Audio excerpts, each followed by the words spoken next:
Bonjour à tous, que le Seigneur vous bénisse. Soyez le bienvenu à notre rendez-vous quotidien, 5 minutes pour restaurer. Alors, en ce jeudi 30 octobre 2025, un jour si spécial pour moi, un jour si particulier pour moi, car c'est en ce jour que votre humble serviteur a vu donc le jour depuis Brazzaville. Alors je bénis le Seigneur pour cette nouvelle année qu'il m'accorde et merci également pour vos vœux. Je les reçois dans le nom puissant de Jésus-Christ. Mais cependant, nous sommes à notre rendez-vous quotidien et nous avions amorcé depuis ce lundi, à savoir le thème sur Gethsemane. Alors nous avons vu que Gethsemane, premièrement, donc par rapport à la signification, veut dire tout simplement pressoir à huile. Donc c'est là où Christ a été pressé pour que le meilleur de lui puisse sortir. Et nous avons vu, c'est un lieu de solitude, un lieu également où il y a l'angoisse, où il y a la tristesse. Et nous voyons également en ce jour, Gethsemane est un lieu où tu fais ta prière pour ta destinée. La prière pour ta destinée. Alors, nous avons vu le Seigneur prier à 3 reprises. Lui qui a prié une seule fois devant la sépulcre de Lazare, devant la dépouille en décomposition de Lazare. Il a dit, Père, je te rends grâce de ce que je sais que tu m'exauces toujours. Mais si je prie à cause d'eux. Alors voici que le Seigneur, lui qui sait que le Père l'exauce, devant la tombe, devant la mort, il n'a pas fait des prières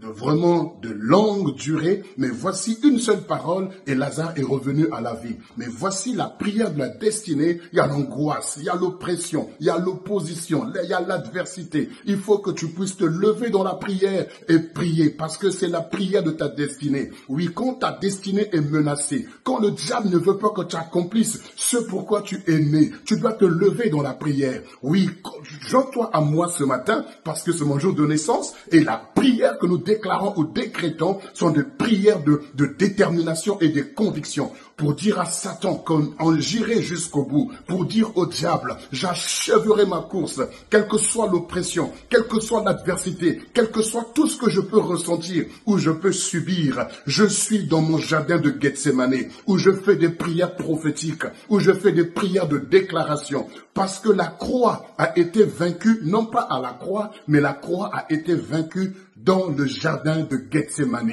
Dans le jardin de Gethsemane, le Seigneur a déjà vu et a vaincu les clous. Le Seigneur a déjà vu et accepté le bois. Il a accepté toutes ces choses et il était blindé. Lorsqu'il s'est relevé du jardin de Gethsemane, il peut affronter donc les soldats d'Hérode. Il peut affronter les traîtres. Il peut affronter tout ce qu'il en voulait à sa vie et il pouvait affronter la croix. Oui, je crois qu'en ce jour, avec des prières de déclaration, des prières prophétiques sur ta vie, tu vas vivre les derniers jours de ce mois d'octobre dans la puissance et dans l'autorité. Et ce dernier mois d'octobre, ou ce dernier jour de ce mois d'octobre, tu vas prier pour que ton année ne s'achève pas comme elle a commencé. Parce que je crois que tu as une destinée prophétique. Je crois que tu as une destinée. La Bible nous dit que Dieu a prévu de bonnes choses. Il a préparé des bonnes œuvres en avance afin que nous puissions les pratiquer parce que nous sommes son ouvrage,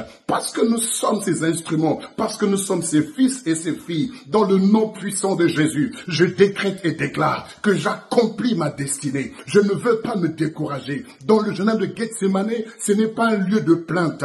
Dans le jardin de Gethsemane, ce ne sont pas des prières de lamentation. Dans le jardin de Gethsemane, ce ne sont pas des prières des faibles ou la prière des mendiants. Mais c'est la prière des fils qui sont convaincus qu'ils vont accomplir leur destinée, qui sont convaincus que le Dieu qui les a appelés est fidèle. Oui, nous décrétons et déclarons, j'accomplirai ma destinée. Je ne mourrai pas, mais je vivrai et je raconterai. Je suis un témoin, je raconte. Je suis réellement martyr de Christ et je raconte. Je ne suis pas un simple prédicateur, mais je suis un message de Dieu. Je suis un message de Dieu. Je suis une prédication de Dieu parce qu'il m'a fait faire un parcours qui devient un message pour plusieurs. Dans le nom puissant de Jésus, je ne baisse pas les bras dans mon jardin de Gethsemane, seul, abandonné, rejeté de tous. Personne ne croit en moi et tout ce que je traverse m'amène à croire que Dieu n'est pas avec moi, mais je ne lâche pas. Mes genoux sont à terre. Il a prié avec instance.